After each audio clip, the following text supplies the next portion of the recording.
चलें जी, अल्लाह ताला का नाम लेके स्टार्ट करते हैं। आज का जो हमारा टॉपिक है इस टॉपिक के अंदर हम लिनक्स की बेसिक्स को भी पढ़ेंगे और थोड़ा सा आगे चल के भी चीज़ों को डिस्कस करना स्टार्ट करते हैं। लेकिन उससे पहले लिनक्स की इंस्टॉलेशन बहुत ज़्यादा ज़रूरी है।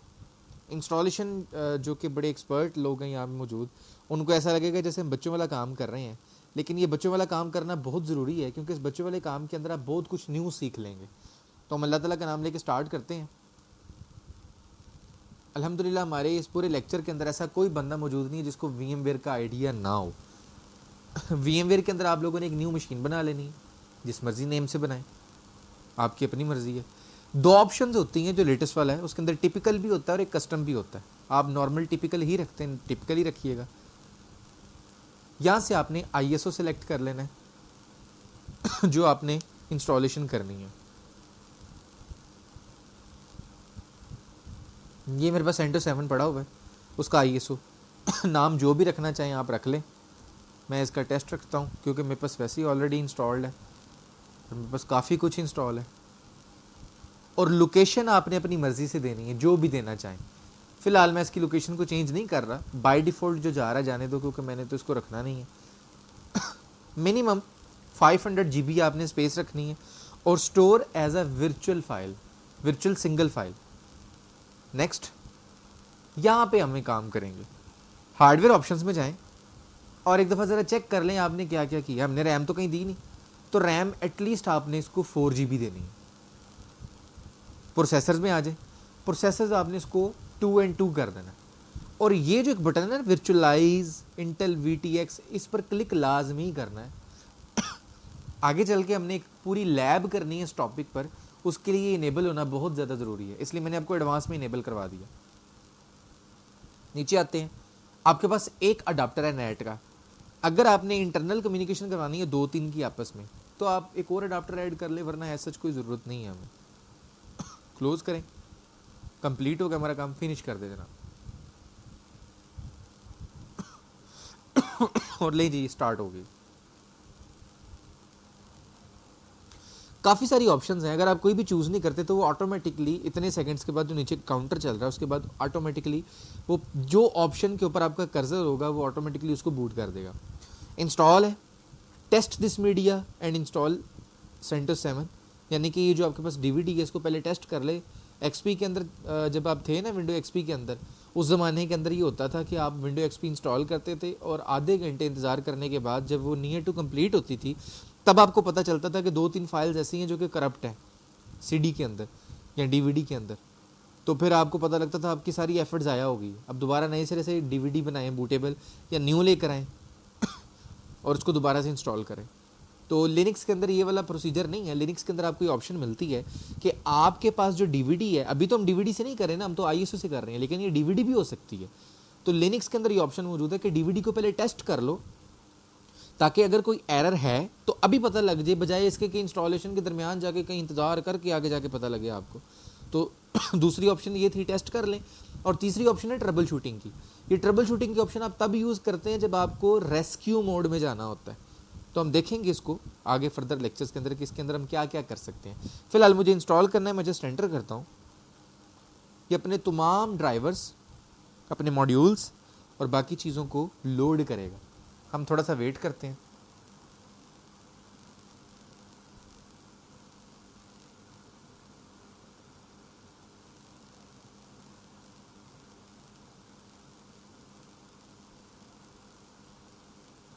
अब ये देखें, चेक कर रहा है। आप एस्केप का बटन दबा के इसको यहाँ पे कैंसिल कर सकते हैं, बजाय इसके कि आप इंतज़ार ही करते रहें, और ये बहुत ज़्यादा टाइम लगाता है चेक करने में।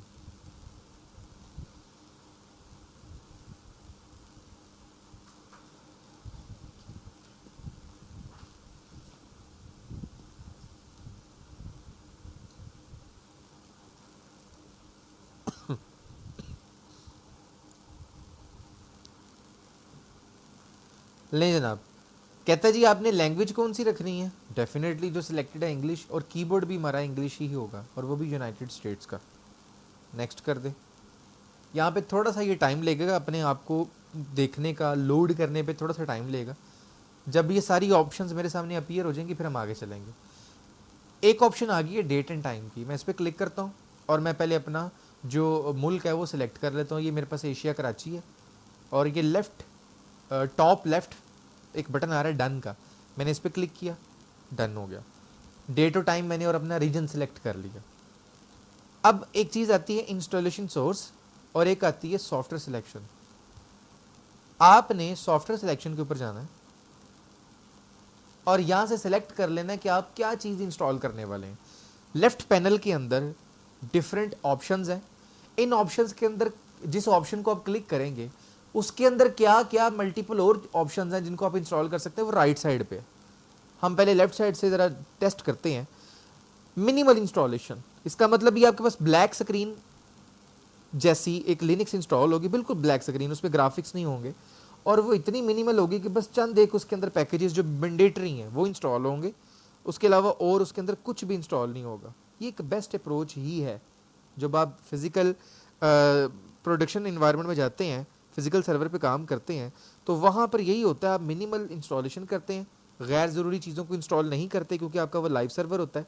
तो आपको जिस चीज़ की ज़रूरत होती है उसको आप वन बाय वन करके इंस्टॉल करते हैं, लेकिन अभी आप इतने एक्सपर्ट नहीं हुए कि आप ये काम कर सकें।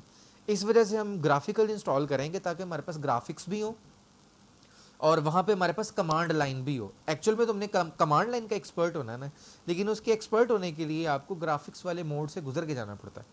तो मैं यहाँ पर जीनोम डेस्कटॉप सेलेक्ट करता हूँ। मेरे पास मल्टीपल ऑप्शन है, मैं कुछ भी सिलेक्ट कर सकता हूँ, लेकिन फिलहाल मैं सर्वर विद GUI इंस्टॉल नहीं करने वाला जिसके अंदर पहले से सर्वर्स इंस्टॉल होंगे। हमारा काम ये नहीं है।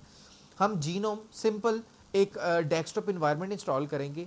अब ये क्या चीज़ होती है जीनोम, और ये KD, नीचे KD प्लाज्मा भी आ रहा है, हम इसके बारे में अभी थोड़ी देर में डिस्कस करेंगे।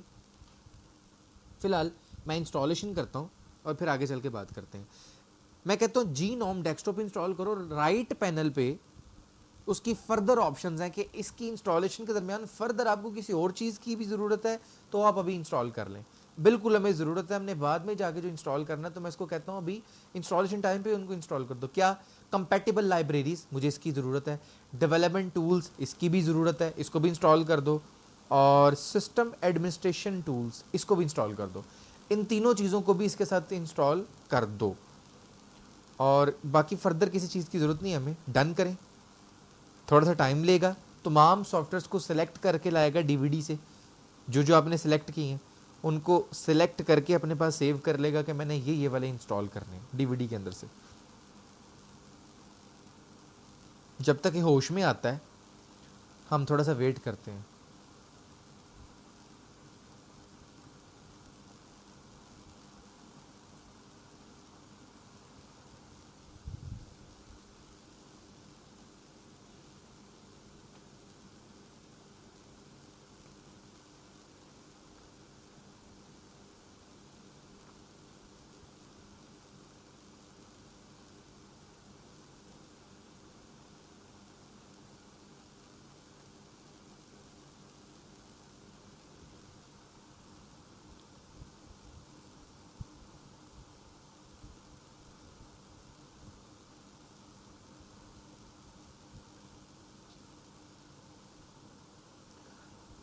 ले जनाब, आपके पास ऑप्शन आ गई है।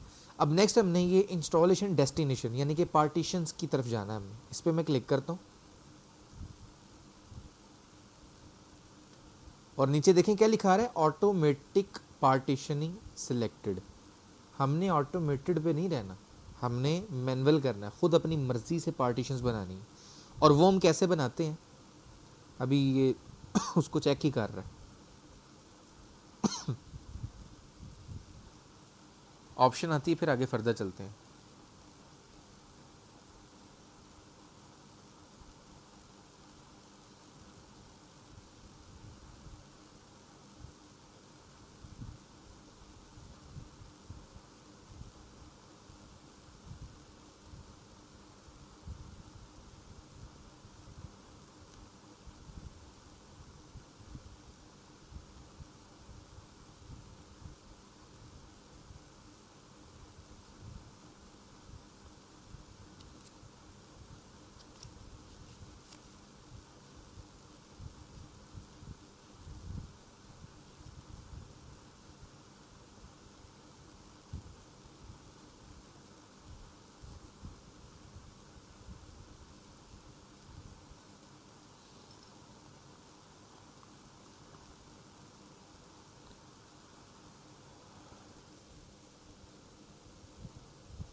इतना वैसे टाइम लगाता नहीं होता ये, लेकिन आज पता नहीं इसको क्या हो गया, सो गया बेचारा।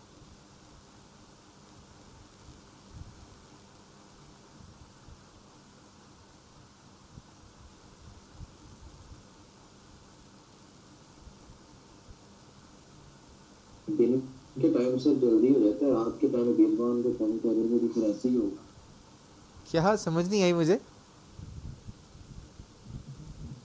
टाइम करना चाहिए ना, रात के टाइम बेजुबान को तंग करेंगे तो फिर ऐसे आ, होगा। सही है सही है सही है, ठीक है।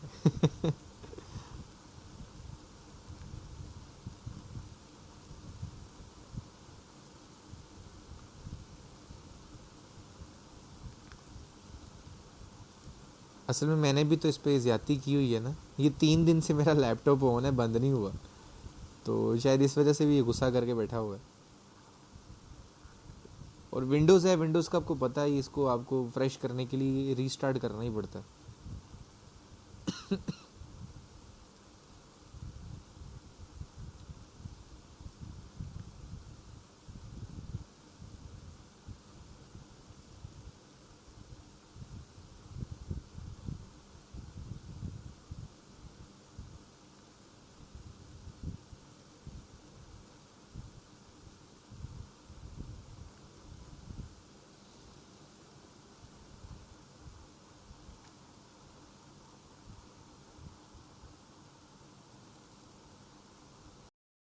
चलें जी, आगे हम वो आगे ऑप्शन अब देखें, उसने हमारी ये डीवीडी शो की है, सॉरी हार्ड डिस्क शो की है कि 500 GB की आपके पास हार्ड डिस्क लगी है, और नीचे डिफरेंट ऑप्शंस आ रही हैं। मैं यहाँ पर क्लिक करता हूँ, आई विल कन्फिगर पार्टीशनिंग, जहाँ पे मेरा कर्सर है, इस पर क्लिक करके मैं डन पे क्लिक करूँगा, ये एक न्यू पेज पे मुझे ले आया। और मुझे अगर मैं ड्रॉप डाउन करूँ तो यहाँ पे 4 किस्म की ऑप्शंस मिल रही हैं। असल में है 3, स्टैंडर्ड पार्टीशन, BTRFS, LVM, और ये LVM थिन प्रोविजनिंग है। अब ये क्या बुलाया है, ये हमने आगे जाके जब एक पूरा टॉपिक पढ़ना है पार्टीशनिंग का तब हम पढ़ेंगे। फिलहाल हम इसको स्टैंडर्ड पे रखते हैं और हमने कुछ नहीं करना है किसी चीज़ को। प्लस वाले बटन पे क्लिक करें और इसको बताएं कि आपने पार्टीशन क्या रखनी है। अब जो स्टैंडर्ड वे है, जो कि किताबों के अंदर भी लिखा है और बाकायदा रेडिट की वेबसाइट से भी आपको मिलेगा, हम उस स्टैंडर्ड वे के मुताबिक चलते हैं। स्टैंडर्ड वे ये है और हमेशा ऐसा ही होना चाहिए। सबसे पहली पार्टीशन जो होनी चाहिए वो एक इस नाम से होनी चाहिए, स्लैश बूट के नाम से। ये एक ऐसी पार्टीशन होती है, स्लैश का मतलब मैंने बताया था रूट, रूट का मतलब है वो वाली ड्राइव जिसके ऊपर आपका पूरा का पूरा ऑपरेटिंग सिस्टम इंस्टॉल हो रहा है, मैंने आपको लास्ट टाइम बताया था। तो इस बात का मतलब ये होगा कि उस रूट ड्राइव के ऊपर बूट का फोल्डर वो बना दो, और वो उस फोल्डर को पूरी एक ड्राइव बना दो, और उसको आपने जो स्पेस एलोकेट करनी है, रिकमेंड ये किया जाता है 512 MB, 512 MB कर दें। लेकिन हमें कौन सा गुनाह मिलेगा, हम 1024 MBs कर देते हैं, 1 GB कर देते हैं, और ऐड माउंट पॉइंट के ऊपर क्लिक कर दें। अब अगली बात ये है कि ये ड्राइव के अंदर होगा क्या, ये ड्राइव हमने क्यों अलग से बनाई है। इस ड्राइव के अंदर एक्चुअल में आपका बूट लोडर इंस्टॉल होगा, जिसका नाम ग्रब है, हमने लास्ट लेक्चर में बात की थी।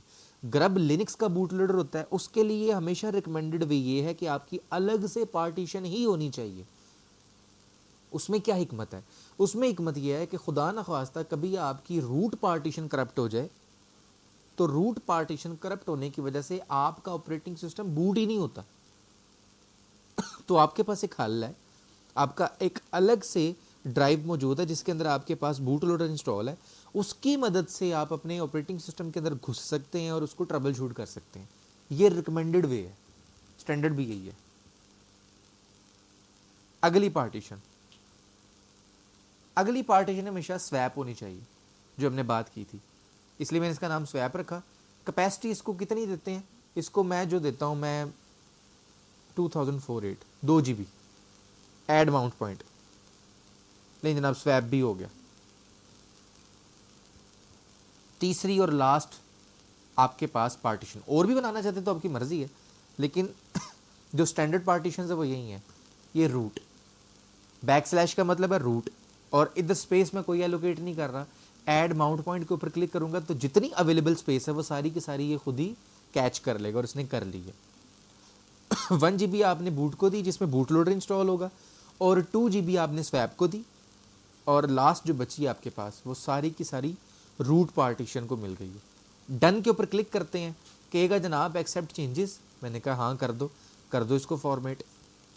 अब वो कहता है नेटवर्क एंड होस्ट नेम, इस पर मैं क्लिक करता हूँ और इसको मैं ऑन कर देता हूँ। यहाँ पे अभी आईपी आ जाएगा, ये देखें आईपी उठा लिया इसने DHCP से खुद ही। आपके पास ऑप्शन है, आप इंस्टॉलेशन टाइम पर ही अपना होस्ट नेम चेंज कर सकते हैं। ये क्या होता है, ये मशीन का नाम होता है। आप लोग सब लोग सिस्को पढ़ के हैं, आपको अच्छे तरीके से आइडिया है। ये मशीन का नाम होता है, और हम मशीन का नाम कोई भी रख सकते हैं, उसकी डोमेन कोई भी रख सकते हैं। फिलहाल हम इसको अभी नहीं चढ़ेंगे, आगे चल के जब हमें ज़रूरत पड़ेगी फिर हम इसको मैनुअल करेंगे। डन करते हैं जी, बस जी, और किसी चीज़ को कुछ भी छेड़ने की ज़रूरत नहीं है। यहाँ तक अगर किसी का कोई क्वेश्चन है तो वो पूछ ले, नहीं तो आगे चलते हैं।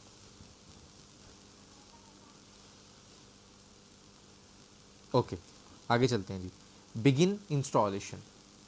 इंस्टॉलेशन स्टार्ट हो गई, लेकिन 2 चीज़ें मिसिंग हैं। एक चीज़ है रूट का पासवर्ड और एक चीज़ है यूज़र क्रिएशन। रूट का कौन सा पासवर्ड होगा, यानी कि रूट ड्राइव का पासवर्ड नहीं। अब आते हैं और एक चीज़ समझने की कोशिश करते हैं। हम बात ये कर रहे थे रूट की। रूट एक ऐसा वर्ड है, हाफिज साहब आप साथ हैं? जी जी मैं सुन रहा हूँ। ठीक है। रूट एक ऐसा वर्ड है जो कि लिनक्स में 3 टाइम्स यूज होता है, लेकिन तीनों दफ़ा इसका मतलब अलग अलग होगा। पहला तो ये रूट जो कि हम अभी पढ़ चुके हैं, दूसरा ये रूट, फिर तीसरा ये रूट। ये तीनों अलग अलग जगह पे यूज होंगे और तीनों का अलग अलग ही मतलब है। पहला रूट जो बैकस्लैश है, इसका तो मैं पता है, ये जस्ट लाइक सी ड्राइव, यानी कि एक ऐसी ड्राइव है जिसके अंदर पूरा का पूरा ऑपरेटिंग सिस्टम इंस्टॉल होता है और उसको लिखते ऐसे हैं, पढ़ते उसको रूट है। एक ये रूट होता है, ये रूट यूज़र है। और ये कौन सा यूज़र है, ये एडमिनिस्ट्रेटर यूज़र है। विंडोज़ के अंदर जो एडमिनिस्ट्रेटर होता है यूज़र, उसका नाम एडमिनिस्ट्रेटर ही होता है, और इसके अलावा आप जो भी यूज़र बनाते हैं वो भी बाय डिफ़ॉल्ट एडमिनिस्ट्रेटर ही होता है। लिनक्स के अंदर ऐसा नहीं है। लिनक्स के अंदर एडमिनिस्ट्रेटर सिर्फ एक ही होता है और उसका नाम रूट होता है। चूंकि मैं आपको पहले बता चुका हूं कि विंडोज़ ऑपरेटिंग सिस्टम लिनक्स के ऑपरेटिंग सिस्टम के कर्नल को ही मॉडिफाई करके और आगे चीज़ों बनाकर फिर जाके वो इजाद किया गया। बैकएंड पे उसके लिनक्स ही है, लिनक्स का ही कर्नल है बैकएंड पे उसके, बाकी सारी भी लिनक्स की ही हैं। तो उसको मज़ीद मॉडिफाई करके लिमिटेड कर दिया गया, बहुत ज़्यादा लिमिटेड कर दिया गया। लिनक्स ऐसी नहीं है। लिनक्स एक ऐसा ऑपरेटिंग सिस्टम है जो कि आपके हाथ में पकड़ा दिया, जो चाहे उसके ऊपर कर सकते हैं। विंडोज़ के ऊपर आपके पास लिमिटेशन है, आप अपनी मर्ज़ी से कुछ नहीं कर सकते। जो मॉड्यूल्स जो चीज़ें उन्होंने आपको दी हैं, जस्ट आप वही कर सकते हैं, खुद से कुछ नहीं कर सकते। अच्छा, अब हम आते हैं इस रूट यूज़र पे। इस रूट यूज़र को एडमिनिस्ट्रेटर कहते हैं यहाँ पे, यानी कि एक ऐसा एडमिन होता है। तो विंडोज़ वाले एडमिन और उस वाले एडमिन में क्या फ़र्क होता है? इस वाले में और उसमें फ़र्क ये है कि लिनक्स के अंदर बाय डिफ़ॉल्ट जितने भी यूज़र्स बनते हैं उन तमाम को नॉर्मल यूज़र्स कहा जाता है, और नॉर्मल यूज़र एक फ़ाइल, एक फ़ोल्डर तक क्रिएट नहीं कर सकता। ये एक वजह है एक नॉर्मल यूज़र की और एक एडमिनिस्ट्रेटर की। एडमिनिस्ट्रेटर वो वाला यूज़र होता है जो कि सारे काम कर सकता है, उसको कोई पूछ नहीं सकता, उसको कोई रिपोर्ट उसने किसी को रिपोर्ट नहीं करना होता, और वो ऑल इन ऑल होता है, मालिक होता है। इसको रूट यूज़र बोलते हैं, और इसको लिखते ऐसे हैं जैसे मैंने लिखा है। एक लास्ट ये है, इस स्लैश से आप, अभी मैंने थोड़ी देर पहले बताया था स्लैश बूट, तो इसका मतलब मैंने कहा था स्लैश का मतलब है वो वाली पार्टीशन जिसके ऊपर पूरा का पूरा ऑपरेटिंग सिस्टम इंस्टॉल हुआ है। इस स्लैश रूट का मतलब ये है कि उसी ऑपरेटिंग सिस्टम वाली हार्ड ड्राइव के ऊपर एक फोल्डर जिसका नाम रूट है, बिल्कुल ऐसे ही, ये इस वाले एडमिनिस्ट्रेटर की होम डायरेक्टरी है। अब हमें 3 वर्ड मिल तो गए रूट के नाम से, यानी कि तीनों को रूट ही बोलते हैं, लेकिन तीनों अलग अलग जगहों पे यूज़ होते हैं, इसलिए कभी ज़िंदगी में आपने कंफ्यूज नहीं होना। इसके साथ साथ हमें 2-3 और वर्ड भी मिले हैं, उनको समझते हैं। लिनक्स के अंदर ना 2 वर्ड्स बड़े फेमस हैं जो कि मैं बार बार बोलूँगा और आप मेरे मुंह से बार बार सुनेंगे, लेकिन आपने बिल्कुल परेशान नहीं होना। एक वर्ड होगा पैकेज और एक वर्ड होगा डायरेक्टरी। पैकेज का मतलब है सॉफ्टवेयर। अब चूंकि हम बड़े हो गए हैं, ज़रा टेक्निकल ज़ुबान में बातें करेंगे, इसलिए मैं वर्ड्स भी टेक्निकल ही बोलूँगा, आपने खुद उसको समझ आना है। सॉफ्टवेयर को यहाँ पे सॉफ्टवेयर नहीं बोला जाता, लिनक्स के अंदर इसको पैकेज बोला जाता है, मैं भी पैकेज बोलूँगा। और डायरेक्टरी बेसिकली फोल्डर होता है, यहाँ पर इसको डायरेक्टरी बोला जाता है। तो मैं आज के बाद डायरेक्टरी जब भी बोलूँगा आपने समझ जाना है कि ये फोल्डर है। अच्छा जी, ये रूट का फोल्डर है, तो होम क्या होगा फिर? होम वाला कॉन्सेप्ट जो है ना, ये आपका अपने पास विंडोज़ इन्वायरमेंट के अंदर भी है। आप सब लोग माशाल्लाह बड़े हैं, जानते हैं इस चीज़ को। मैं अगर आपको यहाँ पे जाके दिखाऊं, हमारे पास एक सी ड्राइव होती है, इस सी ड्राइव के अंदर सारा का सारा ऑपरेटिंग सिस्टम इंस्टॉल होता है। यहाँ पर एक यूज़र्स नाम का फोल्डर बनता है। इस यूज़र के नाम के फोल्डर के अंदर तमाम के तमाम वो फोल्डर्स बनते हैं जो कि एक्चुअल में आपके यूज़र्स होते हैं।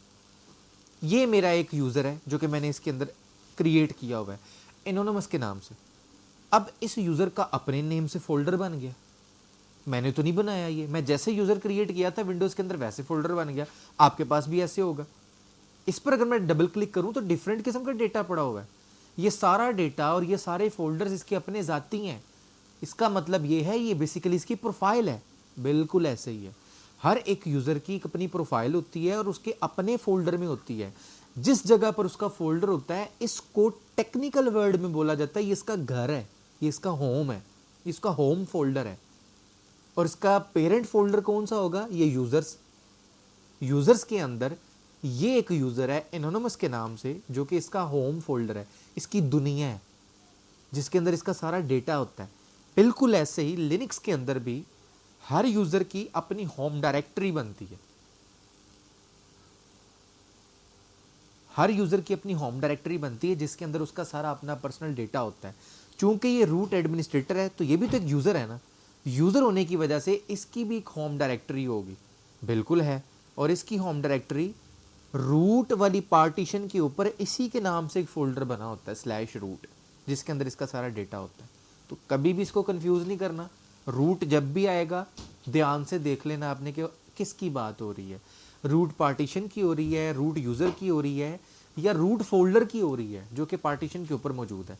तो अभी जो हमने पासवर्ड लगाना था वो रूट यूज़र का था, अभी लगाते हैं। वापस आते हैं।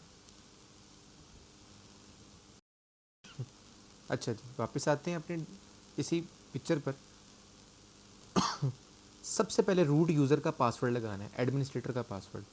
यूज़र ये डिलीट नहीं हो सकता क्योंकि ये एडमिनिस्ट्रेटर है, इसी ने तो आपका पूरा का पूरा ऑपरेटिंग सिस्टम रन करना है। कोई भी पासवर्ड रख दे। मैं दुनिया का मुश्किल तरीन पासवर्ड रखने लगा हूँ, रेड हैट। डन।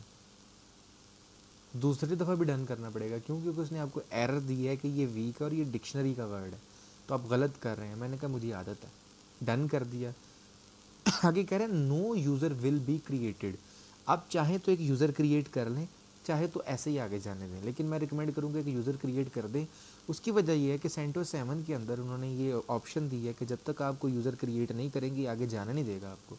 आगे जाके भी इसने रोक लेना, तो हम इधर ही कर लेते हैं इंसानों की तरह। तो मैं यहाँ पे यूज़र क्रिएट कर देता हूँ एक तोकीर के नाम से। पासवर्ड जनाब वही मुश्किल तरीन हैशिंग वाला, दुनिया की सबसे मुश्किल hashing. Done and done. Finish करते हैं इसको।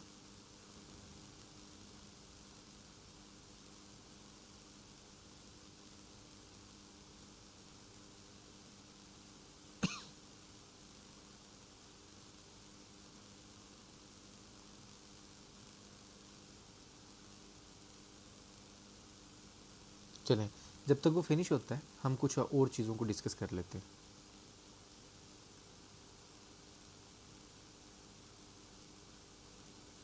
जैसा कि आप लोग जानते हैं, जैसे आपकी विंडोज़ इंस्टॉल होती है, अभी मैंने दिखाया भी है सी ड्राइव के अंदर, उसके अंदर डिफरेंट फोल्डर्स होते हैं। अब ज़रा वो ऐसे मुँह उठा के फोल्डर तो नहीं बन गए, हर फोल्डर के अंदर कोई स्पेशल डेटा है, स्पेशल टाइप का डेटा है। ऐसे ही लिनक्स ऑपरेटिंग सिस्टम के अंदर भी जो इसकी सी ड्राइव है, यानी कि इसकी जो ये रूट पार्टीशन है, इसके ऊपर डिफरेंट टाइप के फोल्डर्स बनते हैं। हर फोल्डर के अंदर क्या डेटा होता है ये समझना और ये जानना आपके लिए फ़र्ज़ आइन है।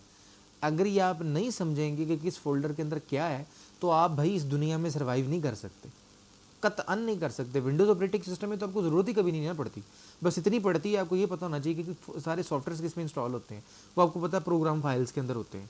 इसके अलावा आप, मेरा नहीं ख्याल कोई 2-3 फोल्डर और होंगे जिसके बारे में आपको पता होगा, वरना नॉर्मली किसी को पता होना ज़रूरी नहीं है। बस एक ही फोल्डर होता है प्रोग्राम फाइल जिसके अंदर सॉफ्टवेयर इंस्टॉल होते हैं। इधर आपको हर फोल्डर के बारे में जानना ज़रूरी है, क्योंकि आपने यहाँ पर सर्वर्स को हैंडल करना है। सर्वर हैंडलिंग के लिए बहुत ज़रूरी है कि आपको हर फोल्डर का पता हो। तो मैं हर फोल्डर से पहले ये स्लैश का वर्ड इसलिए लगाऊंगा ताकि आपको ये याद रहे कि ये वाला फोल्डर इस वाली ड्राइव के ऊपर है, रूट के ऊपर है, और ये लिखा भी ऐसे ही जाता है। एक फोल्डर होता है बिन, एक होता है एस बिन। बूट बात कर चुके हैं हम, रूट अभी बात की, dev, etc, SRV, home, temp, और कौन सा हो सकता है, लिब, और इसके अंदर lib64 और USR,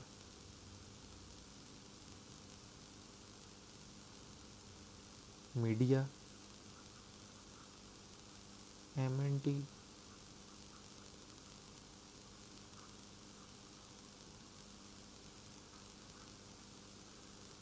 ले जनाब, ये फोल्डर्स होते हैं जो कि एक ऑपरेटिंग सिस्टम के इंस्टॉल होने के साथ ही सारे क्रिएट होकर इसमें कुछ डेटा भी होता है। अब आपको पता होना बहुत ज़्यादा ज़रूरी है कि किस वाले फ़ोल्डर के अंदर क्या होता है। तो वन बाय वन स्टार्ट करते हैं। बिन एक ऐसा फोल्डर होता है जिसमें तमाम की तमाम नॉर्मल यूज़र की कमांड्स होती हैं। इसका मतलब ये है कि जो आप कमांड यहाँ पे रन करेंगे ना, वो एक फ़ोल्डर में होगी, और ये किस यूज़र की कमांड है, नॉर्मल यूज़र की। और आपको अभी याद है, अभी थोड़ी देर पहले मैंने बताया कि लिनक्स के अंदर जब भी आपको यूज़र क्रिएट करते हैं वो बाय डिफ़ॉल्ट एक नॉर्मल यूज़र होता है, और सुपर यूज़र या एडमिनिस्ट्रेटर एक ही होता है, रूट है। उसकी तमाम कमांड्स जो होती हैं वो होती हैं एस बिन के अंदर, यानी कि super user binary commands. Boot के अंदर क्या होता है, अभी हमने बात की, एक होता है बूट लोडर जो कि होता है ग्रब। खाली बूट लोडर नहीं होता, इसके अंदर कर्नल भी होता है। ये कर्नल क्या होता है अभी मैं ये फोल्डर्स के बाद बताता हूँ। इसी फोल्डर के अंदर कर्नल भी होता है, इसी फोल्डर के अंदर बूट लोडर भी होता है। रूट यूज़र की होम डायरेक्टरी।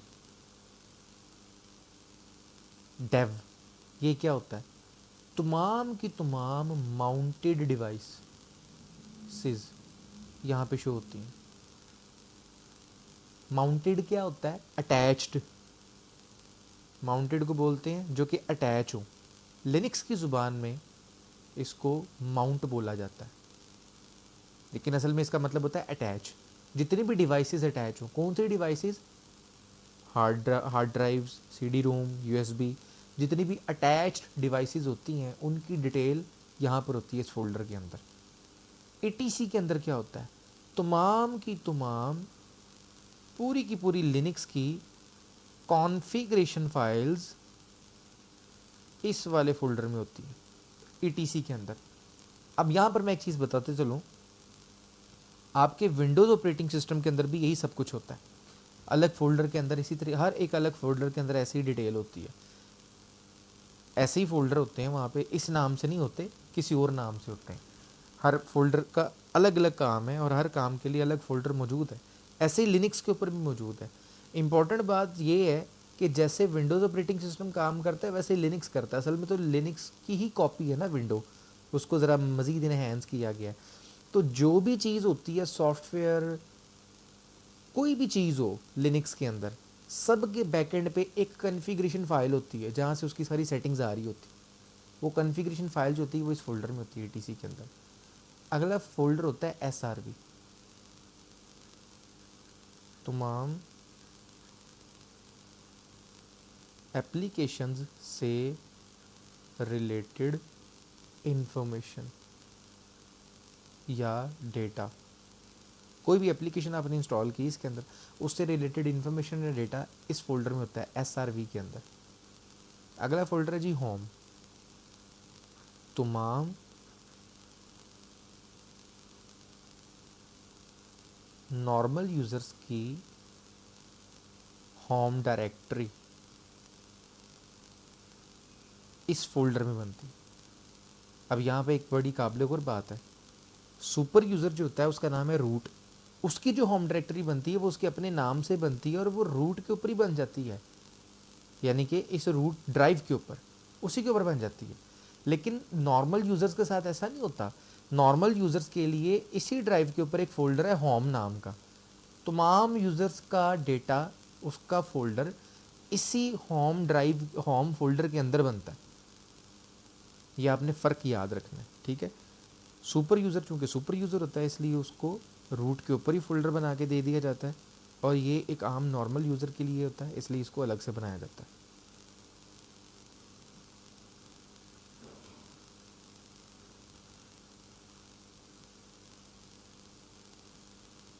ये नाम से दायर है टेम्परेरी फाइल्स। जितनी रैम के अंदर प्रोसेसिंग होती है वो सारी इसके अंदर होती है। अच्छा जी, इसके अंदर तमाम लाइब्रेरीज होती हैं।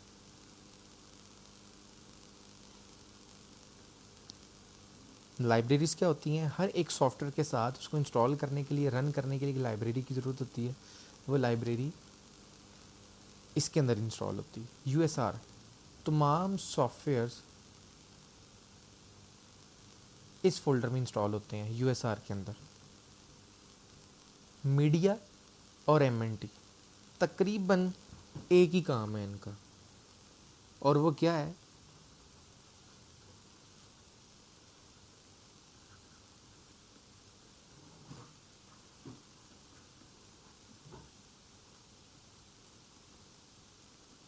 Temporary use for mounting devices. किसी भी डिवाइस को माउंट करने के लिए, अटैच करने के लिए टेम्परेरी तौर पे आप इन दो फोल्डर्स को यूज़ करते हैं। वार, तमाम के तमाम लॉग्स पूरी लिनक्स के और एप्लीकेशंस के इस फोल्डर में होते हैं। प्रॉक, तमाम की तमाम सिस्टम की इंफॉर्मेशन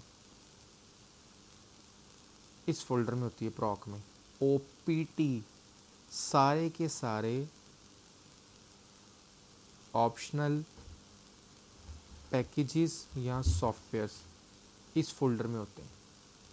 नहीं जनाब, ये डिफरेंट किस्म की इन्फॉर्मेशन थी हर फोल्डर के लिहाज से। ये आपने याद करनी है कि इस फोल्डर में क्या डेटा होता है। नेक्स्ट लेक्चर में आने से पहले पहले आप हर हालत में इसको याद करके आएंगे, और इस पूरे प्रोसीजर को बोलते हैं लिनक्स की रूट ड्राइव का डायरेक्टरी स्ट्रक्चर। इस टॉपिक का नाम ये है, लिनक्स की रूट ड्राइव का डायरेक्टरी स्ट्रक्चर। क्या होता है डायरेक्टरी स्ट्रक्चर इस रूट ड्राइव का, वो हमने बहुत अच्छे तरीके से देख लिया। अब बात करते हैं थोड़ी सी अगली। अच्छा, यहाँ तक किसी का क्वेश्चन तो नहीं है ना? क्वेश्चन है तो कर लें, नहीं तो फिर आगे चलते हैं। बहुत खूब। कर्नल, कर्नल क्या होता है जनाब, इसके बारे में हम थोड़ी सी बात करते हैं। हमने भी देखा था कि बूट एक ऐसा फोल्डर होता है जिसके अंदर आपका बूट लोडर भी इंस्टॉल होता है, उसी के अंदर पड़ा होता है, और उसके साथ साथ कर्नल की इंफॉर्मेशन पड़ी होती है। कर्नल के बारे में कहा जाता है it is a core of any operating system. ये किसी भी ऑपरेटिंग सिस्टम का कोर पार्ट होता है, या इसको आप soul of any operating system भी बोल सकते हैं, king of any operating system भी बोल सकते हैं। ये क्या होता है? कर्नल एक ऐसा मॉड्यूल होता है, एक ऐसा सुपर किस्म का प्रोसेस होता है जो कि कमांडर होता है पूरे ऑपरेटिंग सिस्टम का। ये कमांड करेगा तो आगे बात चलेगी, वरना कोई नहीं चलेगी। जैसा कि मैं एग्जांपल देता हूँ, हमारे जिस्म के अंदर कमांडर जो है वो हमारा दिमाग है। हमारा दिमाग खुद कुछ नहीं करता, वो जस्ट कमांड देता है और सारे उससे जाके इजाज़त लेते हैं। आप लोग जो साइंस पढ़ते हैं, जब कभी ज़िंदगी में पढ़ी हो तो आप लोगों को अच्छे तरीके से आइडिया है। मैं अगर एक ज़ुबान भी हिला रहा हूँ, अब अगर मैं एक उंगली भी हिला रहा हूँ, तो मेरे तमाम उस जगह के न्यूरॉन्स भाग कर जाते हैं दिमाग के पास, उससे जाके इजाज़त लेते हैं कि दिमाग इजाज़त देता है, तो फिर मेरी उंगली हिलती है, फिर मेरी ज़ुबान चलती है। ये साइंस प्रूव करके दिखा चुकी है, हमें पता है। बिल्कुल ऐसे ही इंसानी जिस्म के अंदर जैसे ये कमांडर है जो कि कमांड करता है तो फिर कोई बात होती है, ऐसे ही ऑपरेटिंग सिस्टम के अंदर भी एक कमांडर होता है जो कि कमांड करेगा तो आगे बात चलेगी, और वो कर्नल होता है। इसके बगैर कोई भी काम ऑपरेटिंग सिस्टम के अंदर नहीं हो सकता, इसको पूछे बगैर, इसको बताए बगैर नहीं हो सकता। तो इसका मतलब है अगर कर्नल एक कोर पार्ट होता है तो विंडोज़ का भी होगा, बिल्कुल है, विंडोज़ का भी है, तो वो लिनक्स का भी होगा, लिनक्स का भी है, वो यूनिक्स का भी होता है, बिल्कुल है, सबका अलग अलग है। विंडोज़ का जो कर्नल होता है उसका नाम है ओएस कर्नल, और लिनक्स का जो कर्नल है इसका नाम है वीएम लाइनस। वही लाइनस टॉरवाल्डस के नाम पर उसने अपने नाम से ही रखा है वीएम लाइनस। ये लिनक्स का कर्नल होता है। यहाँ तक कोई क्वेश्चन तो नहीं है? अगर है तो पूछ लें, नहीं तो आगे चलते हैं।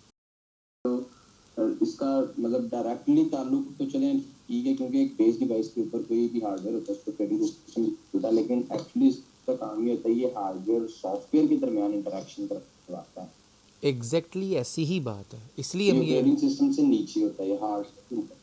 एग्जैक्टली ऐसा ही है, इसलिए मैंने इसको कहा कि ये core part of any operating system है। क्योंकि ऑपरेटिंग सिस्टम जो है ना वो होता है इंटेलिजेंट है, लेकिन असल में उसने वर्किंग तो हार्डवेयर पे करनी है।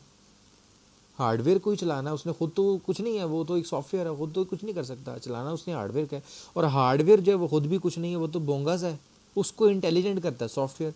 इन दोनों के दरमियान में जो को रिलेट कराता है इन दोनों को, वो कर्नल होता है। और ये एक ऐसी चीज़ होती है जो कि हर चीज़ का डिसीजन करता है।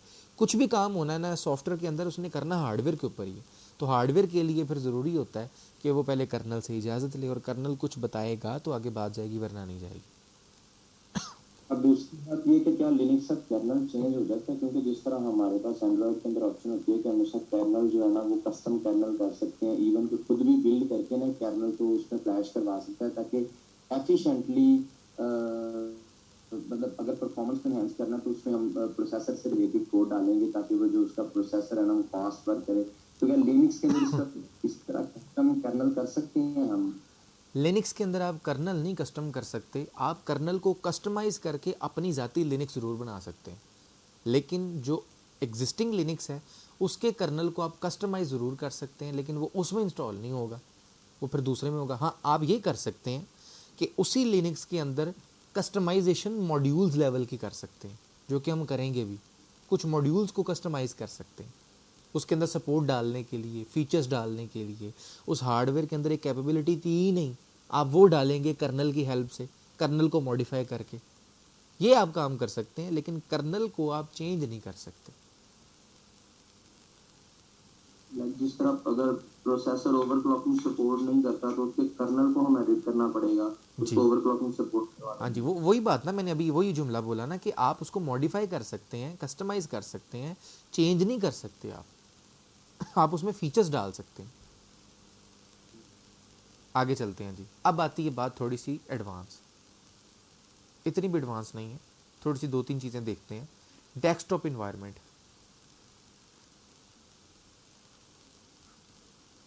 हाफिज साहब समझ आ रही है आपको कि आपकी आवाज़ नहीं आ रही? मुझे सो तो नहीं गए? समझ आ रही सर। जाग रहे हैं? जी बिल्कुल। ठीक है, हूँ हाँ करते रहा करें ताकि मुझे पता हो कि सब हयात हैं, जिंदा हैं। जी जी बिल्कुल। ठीक है। Desktop environments Linux operating system के अंदर 3 टाइप्स के हैं जो कि आप कभी सुन सकते हैं। एक है जनाब जीनोम, इसको जीनोमी नहीं बोलते, जीनोम होता है। एक होता है इन्वायरमेंट KDE, और एक होता है CDE। इंशाल्लाह कभी नहीं आप इसको देखेंगे। ये 3 इन्वायरमेंट्स हैं, जीनोम और KDE। ये दोनों के दोनों ग्राफिक्स के लिए ही यूज़ होते हैं। दोनों में फ़र्क ये है कि ये बेसिक ग्राफिक्स के लिए यूज़ होता है, इतने भी बेसिक्स नहीं, मतलब दिखने में बहुत अच्छे होते हैं। और KDE जो होता है ये एडवांस ग्राफिक्स के लिए यूज़ होता है, जैसे कि ग्राफिक कार्ड्स। आप लोग मैकेंटॉश को क्यों यूज़ करते हैं, मैकबुक को क्यों यूज़ करते हैं? उसके ग्राफिक्स एक्सीलेंट होते हैं पूरी दुनिया में, उससे बेहतरीन ग्राफिक्स आज के दौर में किसी के पास नहीं है। वो KDE को यूज़ करता है, और KDE भी खुद अपना ज़ाती डेवलप किया हुआ है उसका।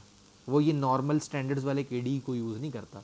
KDE एडवांस लेवल के इनहेंस्ड ग्राफिकल टूल्स होते हैं, तो ये KDE फीचर होता है। और जीनोम जो होता है वो एक बेसिक लेवल का ग्राफिकल टूल होता है, KDE एडवांस होता है। CDE जो होता है ये एक बिल्कुल वीक लेवल का ग्राफिक टूल होता है, होता था, अब नहीं होता, अब कोई इसको यूज़ करता नहीं, ना ये आता है। ये जब आपके पास इन्वायरमेंट था Red Hat 4, 3 तब की बातें हैं, तो अब इसको कोई यूज़ नहीं करता, इसलिए इसका नाम भी नहीं लेंगे। हाँ, एक दो जगह पे यूज़ होता है जी। विंडोज 95। हाँ बिल्कुल बिल्कुल, मैं यही बोलने लगा था वो भी है। और आज के दौर में इसको कहीं ना कहीं देखने को इस तरह मिल सकता है कि कोई ना कोई छोटी एप्लीकेशन ज़रूर होती है कि जब आपके पास जब इंस्टॉल होता है ना, ब्लैक स्क्रीन, जो कि हमने थोड़ी देर पहले बात की थी इंस्टॉलेशन के टाइम पे, मिनिमल इंस्टॉलेशन।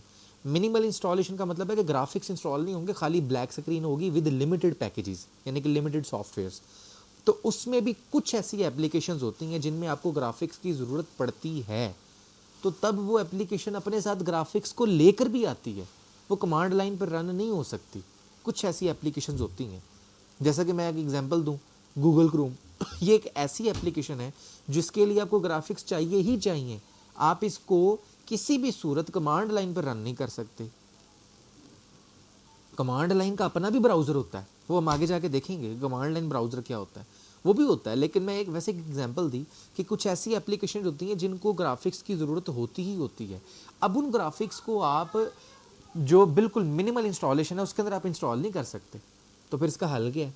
इसका हल ये है कि वो एप्लीकेशंस जिनके लिए मैंडेटरी है ग्राफिक्स, तो वो एप्लीकेशंस के साथ बिल्कुल वीक लेवल का ग्राफिकल टूल भी आता है जो कि CDE होता है, या आप इंस्टॉल नहीं करते, खुद होता है।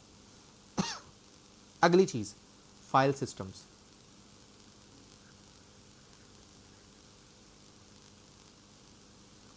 ये वो भला है जो कि आपके ऑपरेटिंग सिस्टम को समझाता है कि तेरा डेटा किस तरह रखा जाएगा हार्ड ड्राइव के अंदर। मैं इसकी बहुत गहराई में नहीं जाऊंगा, आप लोगों ने खुद जाके इसके ऊपर अपनी अपनी रिसर्च करनी है, आपको खुद पता लगेगा कि ये फाइल सिस्टम्स क्या होते हैं। विंडोज़ ऑपरेटिंग सिस्टम के फाइल सिस्टम्स दो ही हैं, बड़े मशहूर व मरूफ, आपको पता है। FAT32 पुराने ज़माने का था, NTFS लेटेस्ट है, और एक और आ गया EXT FAT। अब आपने उसकी बात नहीं करनी सर, वो क्या है, वो लेटेस्ट है। NTFS आज भी चल रहा है, पूरी दुनिया में चल रहा है। फाइल सिस्टम लिनक्स के भी हैं और यूनिक्स के भी हैं, हम इन दोनों की आज बात करेंगे। इनको पढ़ना बहुत ज़रूरी है। लिनक्स की जो फाइल सिस्टम्स हैं ना, जो मशहूर मरूफ हैं, वो है EXT2, 3 एंड 4। जो लेटेस्ट है इसके अंदर वो 4 है, EXT। अब इससे भी ज़्यादा लेटेस्ट जो ऑपरेटिंग सिस्टम के अंदर फाइल सिस्टम मौजूद है ना, वो XFS है, जो कि लिनक्स ऑपरेटिंग सिस्टम के अंदर मौजूद है। EXT से मुराद क्या है? एक्सटेंडेड फाइल सिस्टम, और XFS से मुराद है एक्सटर्न फाइल सिस्टम।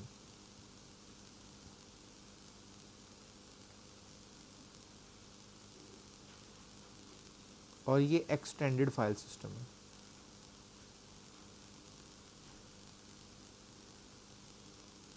ये कहानी होगी लिनक्स की। यूनिक्स ऑपरेटिंग सिस्टम जो है, इसके अंदर भी 3 फाइल सिस्टम जो बड़े मशहूर मरूफ हैं।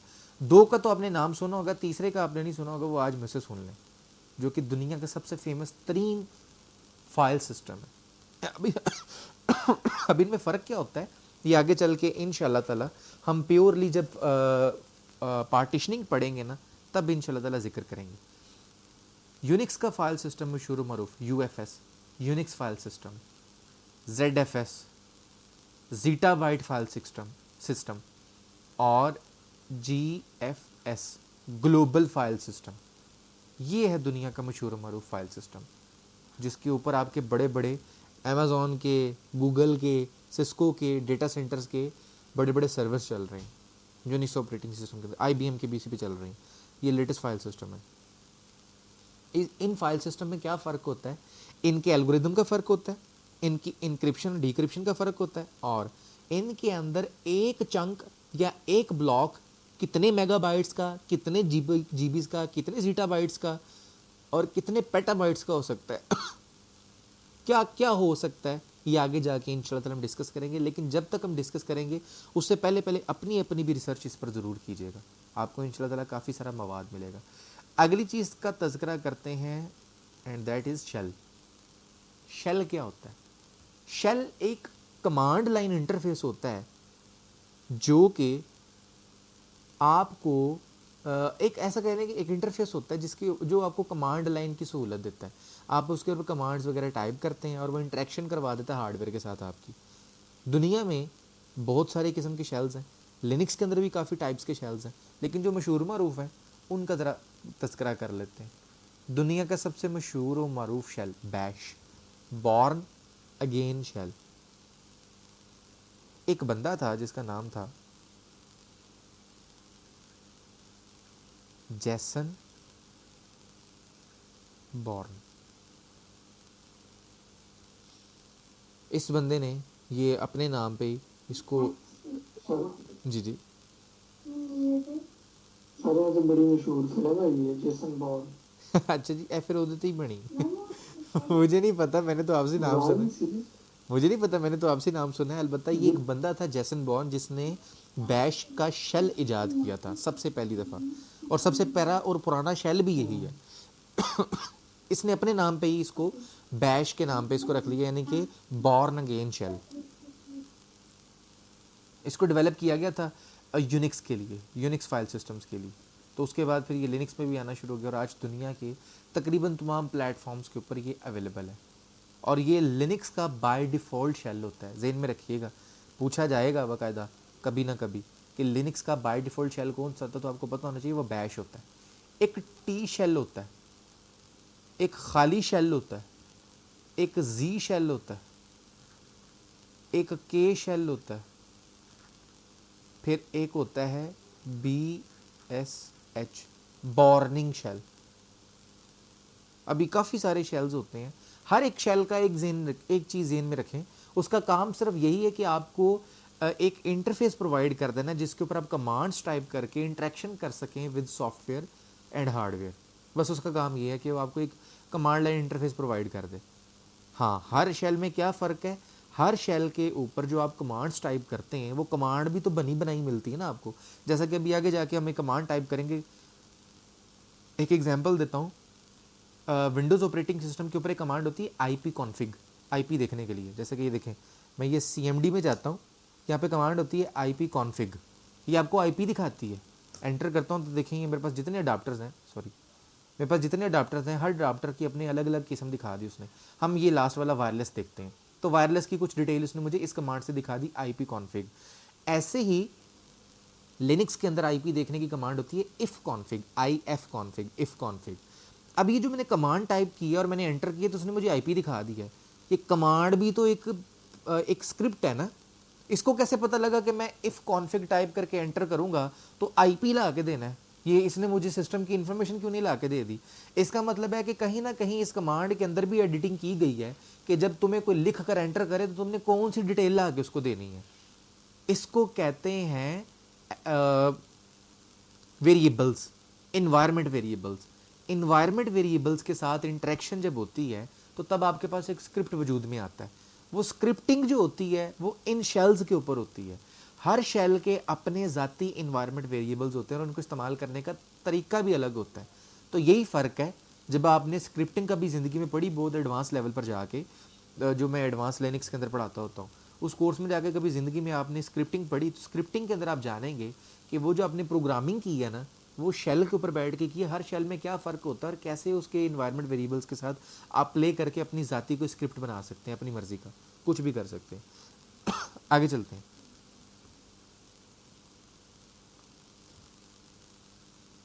अब ये जो शेल्स का किस्सा है ना, उसको थोड़ा सा एक डायग्राम से समझते हैं। ये मैंने एक डायग्राम बनाई कि इसकी इंटरेक्शन कैसी होती है।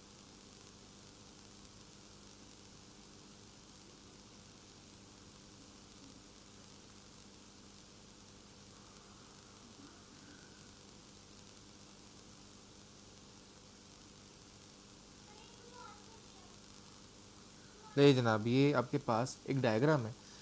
इस डायग्राम के अंदर ये सबसे बाहर वाला जो हिस्सा है ना, ये आपका शेल है जो कि एक यूज़र को प्रोवाइड किया जाता है। इस शेल के ऊपर आप जो भी हरकत करते हैं ना, ये हरकत जाती है यहाँ पर अगली वाली वॉल में जो कि कर्नल की है। कर्नल इस मैसेज को रिसीव करता है और मैसेज को रिसीव करके फॉरवर्ड कर देता है टूवर्ड्स हार्डवेयर। ये इस तरह से इंटरेक्शन होती है आपकी। आप एक यूज़र हैं, यूज़र को शेल प्रोवाइड किया जाता है, शेल के ऊपर आप जो भी हरकत करते हैं वो कर्नल लेता है उसको, और कर्नल जाके सेंड करता है हार्डवेयर को, और हार्डवेयर फिर उससे कॉरस्पॉन्डिंग उसके हवाले से काम करता है। तो ये शेल की कुछ कहानी है। बस इतना जानना आपके लिए काफ़ी है, इससे ज़्यादा जानने के लिए कोई ज़रूरत नहीं है आपको फ़िलहाल। यहाँ तक साथ हैं जी? कोई क्वेश्चन है किसी का तो पूछ लें।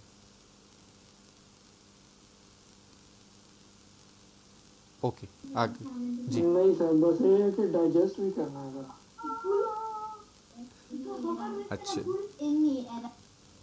10 मिनट रह गए हैं, टेंशन नहीं, 10 मिनट में डाइजेस्ट हो जाएगा आपका। इसको रीबूट करते हैं जनाब।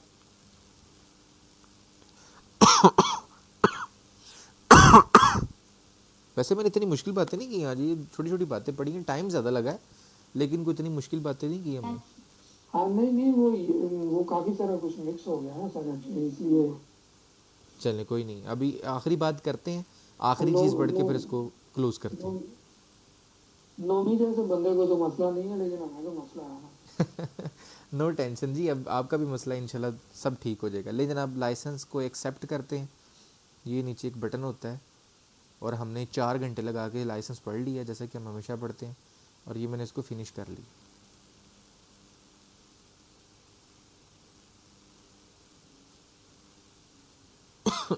ले जनाब, आपकी लिनक्स इंस्टॉल हो गई है। आसान काम, आपने यूज़र बनाया था तौकीर, उसके ज़रिए लॉगिन करेंगे तो यकीनन बहुत परेशान होंगे आप। ये नीचे एक बटन आ रहा है नॉट लिस्टेड, देखें इसका मतलब क्या है। हमने जो यूज़र से लॉगिन होना है ना, वो एडमिनिस्ट्रेटर है, उसका नाम है रूट, वो तो यहाँ पर नज़र नहीं आ रहा, तो नॉट लिस्टेड के ऊपर क्लिक करें। जो पुराने वर्जन्स थे ना, वहाँ पर बाकायदा रूट लिखा आता था, तो आप वहाँ से उसको लॉगिन करते थे। लेटेस्ट वाले के अंदर उन्होंने सिक्योरिटी पॉइंट ऑफ व्यू से बस ये एक छोटी सी चीज़ ऐड कर दी है। सिक्योरिटी कोई नहीं है, सबको पता कि नीचे पे क्लिक करो तो उधर से जाके लॉगिन कर दो। वो चीज़ ये है, पहले वाले वर्जन के ऊपर ना बहुत ज़्यादा क्रिटिसाइज़ किया जाता था कि आपको जब पता है कि आपने खुद ही लिखा है, और हम भी यही बात करेंगे, अभी चूँकि इनिशियल स्टेज पे हैं तो मजबूर हैं कि रूट से लॉगिन हो, वरना किताब के पहले पेज पे लिखा होता है don't go with root user. उसकी वजह क्या है आपको मैं पहले बता चुका हूँ। ये विंडोज़ ऑपरेटिंग सिस्टम का एडमिनिस्ट्रेटर नहीं है जो कि अपनी औकात से ज़्यादा कुछ नहीं कर सकता। जो उसको एलोकेट किया गया, जो उसको लिमिट किया गया, वो उतना ही कर सकता, उससे ज़्यादा कुछ नहीं कर सकता। ये लिनक्स का एडमिनिस्ट्रेटर है। आप इस एडमिनिस्ट्रेटर के साथ कुछ भी हरकत कर सकते हैं। आपको अभी एक एग्जांपल दूं, जो भी थोड़ी देर पहले नुमान ने बोला था कि आपका अगर ओवरक्लॉकिंग नहीं कर रहा प्रोसेसर, तो आप मॉड्यूल के अंदर कर्नल के मॉड्यूल के अंदर जाके मैनिपुलेशन करें और उसको ओवरक्लॉकिंग कर दें। ओवरक्लॉकिंग करके आप उसके साथ कुछ भी कर सकते हैं।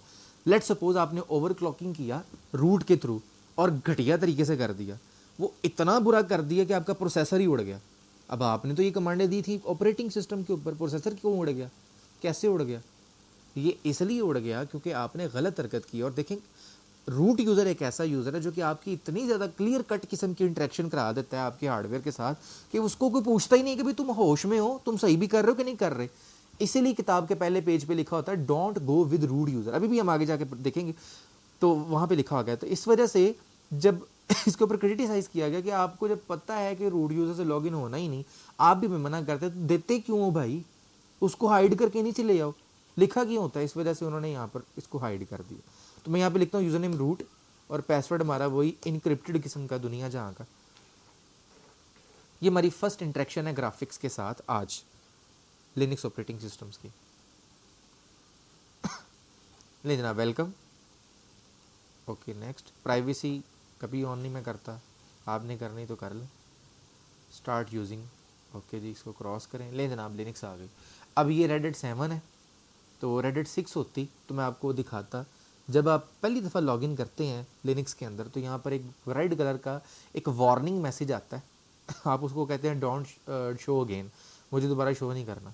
उसमें ये लिखा होता है कि आप रूट यूज़र के साथ लॉगिन कर रहे हैं, आपसे कुछ भी गलती हो सकती है, आप अपने हार्डवेयर का बेड़ा गर्क कर बैठेंगे, आप इसके ज़रिए लॉगिन ना हो अनटिल और अनलेस कि आप बहुत एक्सपर्ट हैं, आप एक नॉर्मल यूज़र से आएँ, ताकि आपको कम से कम कुछ एरर्स, कुछ वार्निंग्स तो आएँ, ताकि आप होश में रहें। और बाकी ये ब्लंडर बड़े बड़े लोगों ने मारा हुआ। बहरहाल राइट क्लिक करते हैं और यहाँ पे एक ऑप्शन आती है open terminal. Terminal graphical interface के अंदर एक ऐसी एप्लीकेशन होती है जो कि आपके शेल को ला के आपके हाथ में पकड़ाता है। हमने बात की थी शेल की, जहाँ पे आप कमांड लाइन टाइप करते हैं। आप अगर मिनिमल इंस्टॉलेशन करें तो मिनिमल इंस्टॉलेशन होती ही ब्लैक स्क्रीन है, बिल्कुल ऐसी, ये ब्लैक स्क्रीन। उस पर आप ये यूज़र टाइप करते हैं और ये आप जनाब इस तरह करके ब्लैक स्क्रीन पे आते हैं। ले जनाब, ये हरकतें आपने की और आपने जो भी कमांड देनी है आप यहाँ पे कमांड दें, आपको पता लग जाएगा आप क्या कर रहे हैं। तो ये वाली स्क्रीन होती है ब्लैक स्क्रीन। अब ये प्योरली मेरे पास शेल है। अब ये मैं ग्राफिक्स में हूँ। ग्राफिक्स में आने की वजह से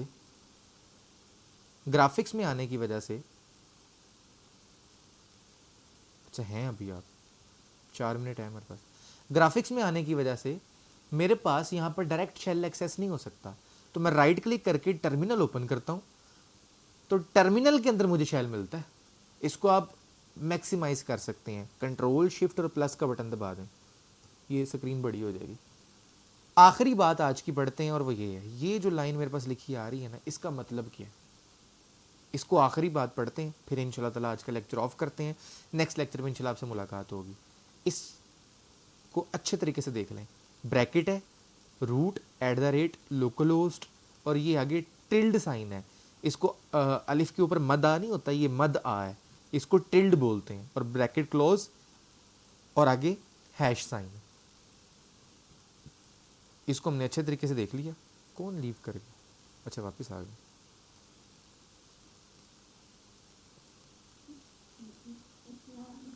आखिरी बात आज की जनाब, ब्रैकेट रूट @ लोकल होस्ट और यहाँ पर करके ये टिल्ड साइन और ये हैश का साइन लास्ट। सबसे पहली चीज़ रूट, ये वहाँ यहाँ पर यूज़र नेम होता है जिस यूज़र से आप लॉगिन है। फ़िलहाल मैंने रूट से लॉगिन किया तो आपको रूट नज़र आ रहा है। अगर मैं तौकीर से लॉगिन होता तो यहाँ पे तौकीर नज़र आता। @ से मुराद आगे जो नाम होता है वो आपका होस्ट नेम होता है, इस मशीन का नेम, होस्ट नेम जो होता है।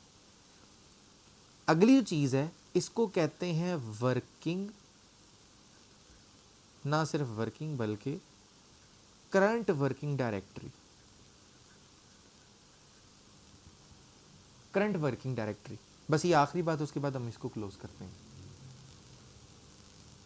करंट वर्किंग डायरेक्टरी का मतलब ये है एक ऐसा फोल्डर जहां पे अभी आप करंटली काम कर रहे हैं, जहां पे आप वर्किंग कर रहे हैं, यानी कि अभी जहां पे आप मौजूद हैं। टिल्ड साइन का क्या मतलब होता है? टिल्ड साइन का मतलब हमेशा याद रखिएगा, जिस यूज़र से आप लॉगिन है वो यूज़र अपनी होम डायरेक्टरी में, जब भी आप अपनी होम डायरेक्टरी में होंगे, ये मैं बात दोबारा नहीं बताऊंगा, इसलिए अच्छे तरीके से इसको समझ लें। ये टेक्निकल है और आसान भी है।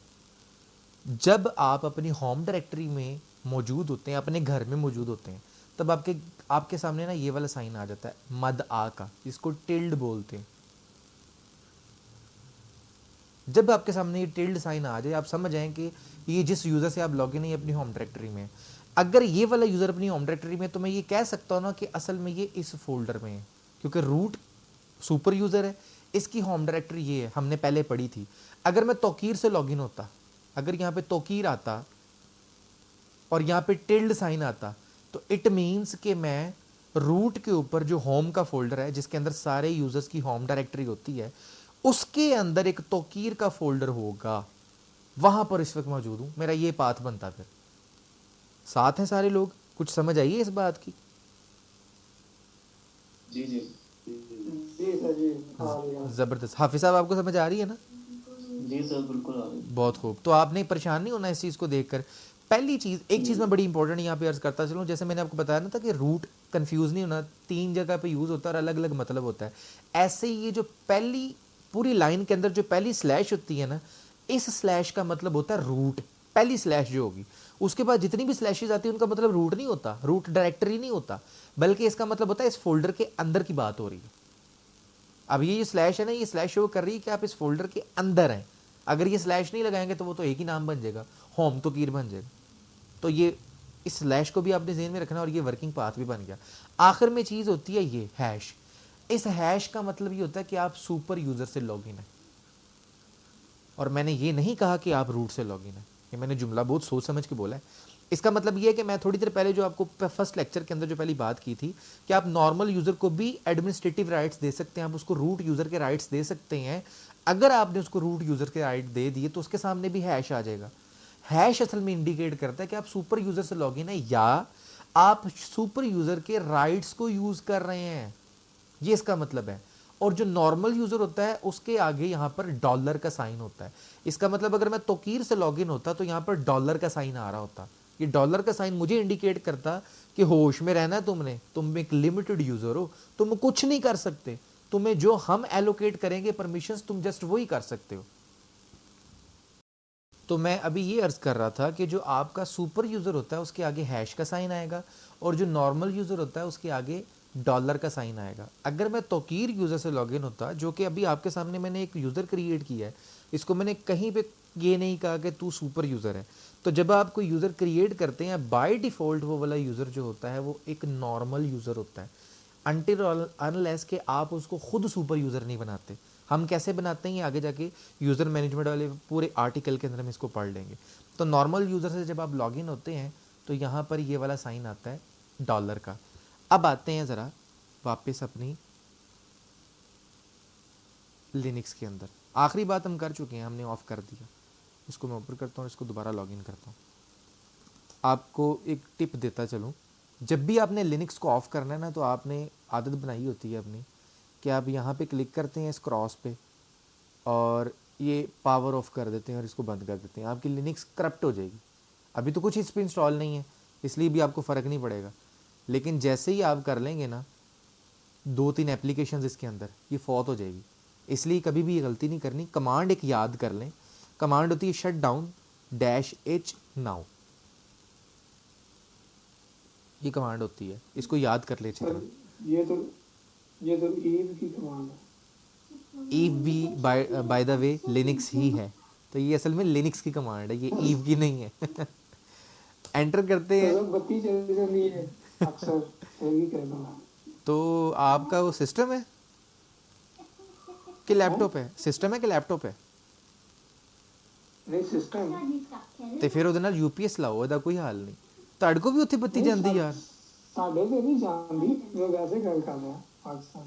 नहीं इधर जिस बंदे ने भी काम करना है उसके पास अपना लैपटॉप है, लैपटॉप की लाइट नहीं जाती।